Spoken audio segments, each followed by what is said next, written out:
Davis steps under center. Gibson and McClendon behind him. Davis with motion by Richard. Will give the ball to McClendon. He leaps. Oh, he doesn't get in. He fumbled the football. Carolina holds. The game is over. And Carolina has won the game. Finley to throw. Over the middle, intercepted. Wolford again. Wolford the other way at the 30, the 40. Wolford to midfield.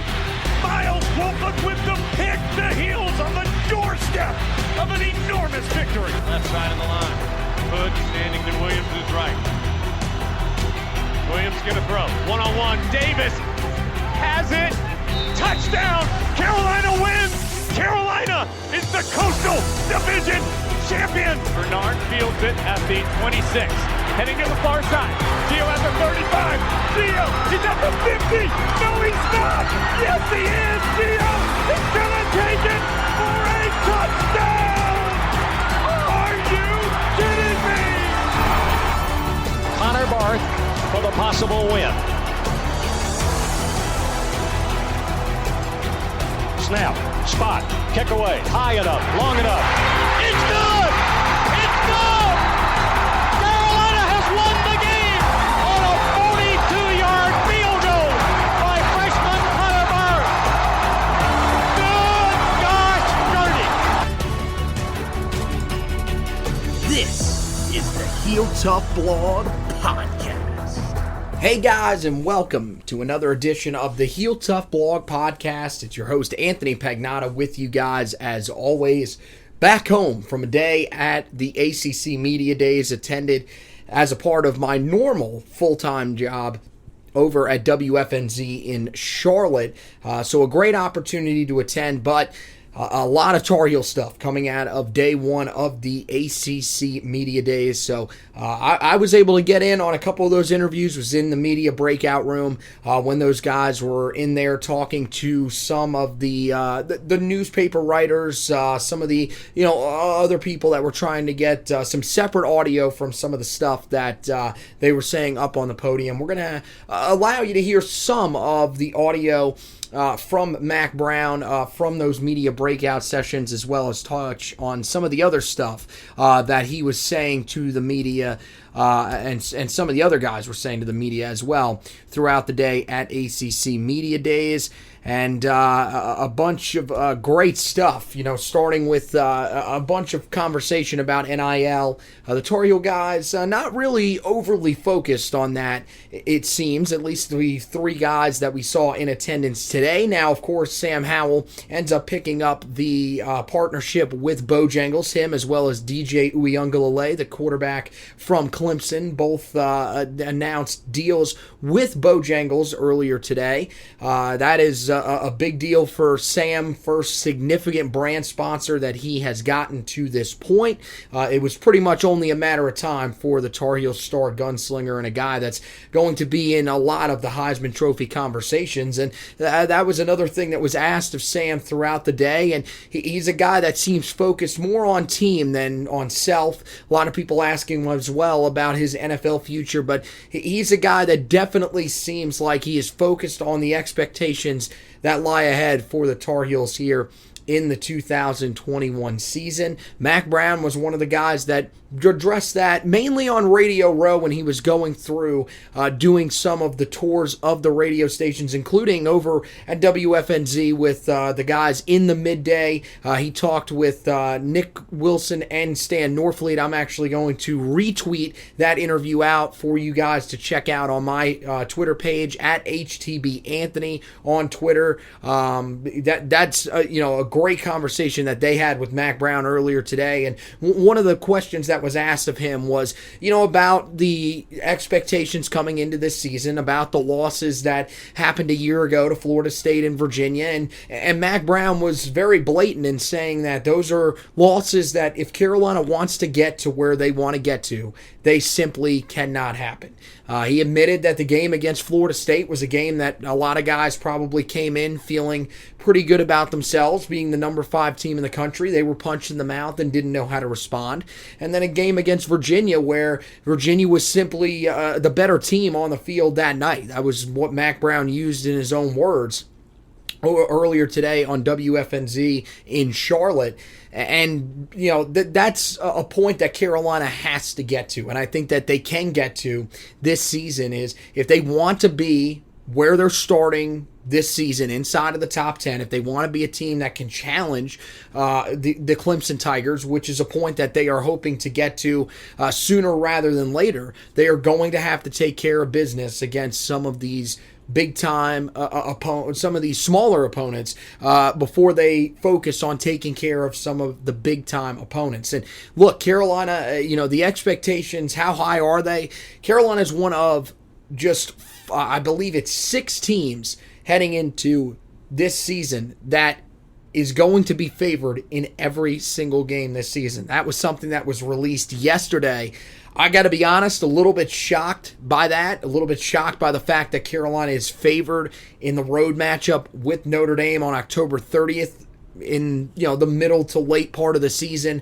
That's a place where Carolina has not had a ton of success at all. That's a team that Carolina has never had a ton of success with in general. So, but the expectations are as high as they have been since Mac Brown was here on campus his first time, and I think these ACC media days sort of justified that. You could see, throughout the day, I was noticing that pretty much the biggest following throughout the day that you saw when it came to going to these media breakout sessions, when those guys were heading into the main media room to, go and do the on-air portion that you guys saw on ACC Network and everything like that. Most of the time, the biggest following was for the Tar Heel players and Coach Mac Brown.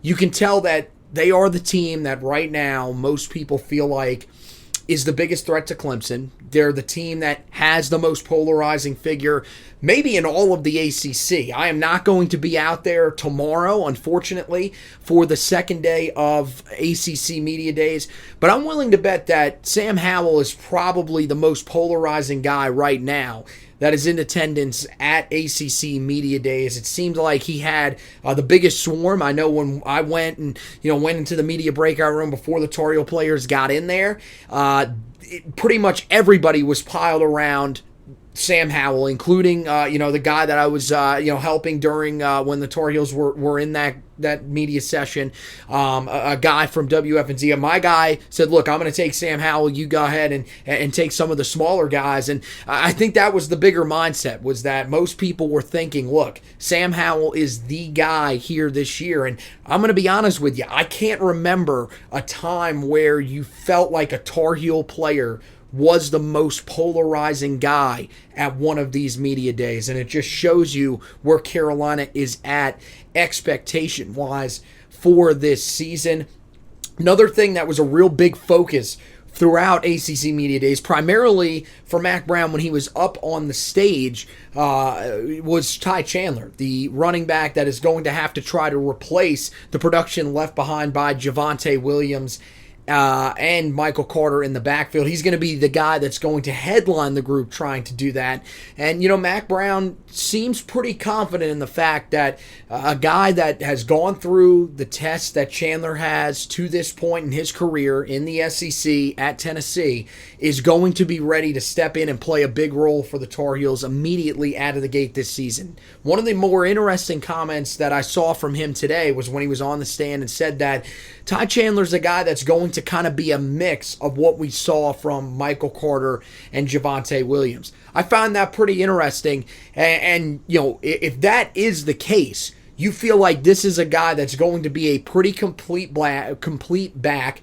You kind of wonder if this is a guy that is going to be, good enough to where, especially early on in the season, until they can find that second running back in the backfield, if this is going to be a guy that is going to be able to handle the bulk of the load and let some of those young guys try to figure it out behind him. Because, as much as Mac Brown has talked about it, and I think it's one of the keys coming into fall camp, is finding some separation with some of these skill position guys. I'm going to be honest with you, I don't know how much separation you're really going to be able to find, because the group is young, the group is a bit unproven, and it feels like most of the guys are very, very similar in what they bring to the table. I think there are some guys that are a little bit different than each other. It feels like, DJ Jones is probably more of the Michael Carter type of back. But, outside of him, I mean, Josh Henderson and Caleb Hood are two guys that are going to bring very similar skill sets to the table this season if they contribute in that backfield. But it's a young, inexperienced group with a guy in Ty Chandler that, I mean, look, the more and more you hear about him, the more people that you hear talk about him, the more you feel confident that this is a guy that can come in and have an immediate impact for the Tar Heels and do it at a pretty high level. I got to be honest, when I first heard Carolina got him as a transfer and people were saying, look, this is a guy that's going to have to come in and contribute big time for Carolina, I kind of wondered to myself, I know that he's definitely had some success in the SEC with Tennessee, but I think that, there were people, including myself, that probably looked at the fact that he never reached the 1,000-yard rushing mark at Tennessee, and that he was, eventually overtaken on the depth chart and wondered what exactly happened there. I think we're kind of learning that is definitely a big part, in large part due to the fact that Tennessee changed offensive coordinators 3 times in his 4 seasons there. There was never really any sort of stability there, and now with him coming to Carolina and getting in an offense that Phil Longo, I think, feels like he can utilize him to the best of his abilities. I feel like this is a guy that could thrive, and the fact that he was talked about so much at media days, I think shows the reasons why people are so confident that he can be a big-time factor and probably one of the better running backs in the ACC this season. The last thing that I wanted to touch on from ACC Media Days, and the last takeaway that I took away from this, is Mack Brown talked a little bit and actually clarified this in the side room. This is the one piece of media that I want to play for you. Here's Mack Brown talking about the clarification to what exactly the players were saying when it came to their interpretation of the college football playoff expansion and why 12 teams might just not quite be what they think is right. They didn't say specifically they didn't want more games. They did say that they don't think there's 12 teams that can win the national championship, and they're probably right if we go back and look at it. It's been that way over the last 5 years. But I do think they would like to understand if you start on August 4th and you finished in February or late January, what about vacations? What about Christmas holidays? I do think the NIL was thrown on us without many guidelines. Transfer portal was thrown on us without many guidelines. 12-game playoff was thrown on us without many guidelines. I'd like to understand what that means. Now, supposedly at 5 o'clock today, the commissioner is going to talk to us more about what that means. And he asked us to ask our players what they thought. So I'll be able to take what I learned today. We're having a team meeting tomorrow night. And I'll be able to take some of this back and say, okay, here's why they think 12 works. Talk to me. So you heard it there, the head coach of the Tar Heels talking a little bit about what his guys were saying, and I think that is the main point that I think a lot of people were focusing on. I think the biggest thing that we were focusing on as, people who, cover college football from a distance, people that follow college football, week to week, I think is the fact that they were going to have to play more games, and that wasn't really being talked about enough. The thing that I picked up from not only Mack Brown, but hearing some of the guys that came by the WFNZ table today and talked with our guys in the afternoon, which was head coach David Cutcliffe of Duke, head coach Justin Fuente of Virginia Tech, both stopped by, and it seemed like this was something that was kind of running around Radio Row in general from all of the coaches, is that a lot of people don't think that 12 is the right number. A lot of people and a lot of coaches as well, not just players, kind of look at this and say to themselves, are there really 12 teams in college football that are deserving of playing for a national championship? And I think that is one of the big sticking points when it comes to this. I think that there are plenty of guys throughout the country that would be satisfied with playing in a 12-team playoff. But I do think that it's very interesting that a lot of guys feel like, and definitely the coaches for sure, feel like in their minds, 12 teams do not deserve the opportunity to play for a national championship. If they lose 2 or 3 games, they feel like, look, we didn't do our part. We have to be a better football team if we want to compete to win national titles. There's not as much parity in the sport of college football as there is in college basketball. And I don't think anybody was ever trying to justify the fact that college football is in any way comparable to college basketball in terms of parity. But I found that very interesting from Mack Brown, that that was the point that it seemed like most players were trying to get across. And it shouldn't shock anybody, because that was pretty much the main point of what we heard from Jeremiah Gemmel, or saw in the piece from Jeremiah Gemmel that Andrea Adelson of ESPN wrote in terms of the comments that Mack Brown made. She talked to Jeremiah Gemmel later that day, or earlier this month, when Mack Brown said that in his first press conference in a couple of months with the Tar Heel media.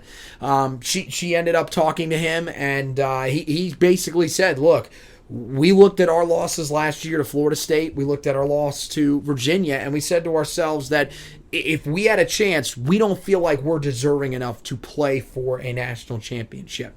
And it feels like that's kind of the mindset going around ACC Media Days. Now, one of the other things before we close down or before we stop talking here about ACC Media Days is, one of the big things that was going around and that sort of started getting some rumors generated is that Texas, Oklahoma are 2 teams that are looking to possibly start the next round of conference realignment. I know that is unfathomable to believe that they could go through another round of conference realignment. But yes, it appears that that is on the horizon. Now, the SEC does get an opportunity to vote down bringing in Oklahoma and Texas. It seems like from what they have said, following that initial announcement, that a lot of schools will probably vote against that. But it sort of starts to generate the conversation of whether or not the ACC is going to look to expand. And I think it generates the conversation here on this podcast about how that would affect the Tar Heels going forward. More than likely, that means that, I would assume the first team that the ACC is going to bring in would be Notre Dame. I don't think that should shock anybody. Jim Phillips mentioned them by name here at ACC Media Days earlier today. That should not shock anybody. The bigger question is, which other team do they bring in, and does this bring up the conversation that hasn't been brought up probably enough, but that will be brought up probably here over the next couple of months and maybe couple of years until they can get this officially put in place?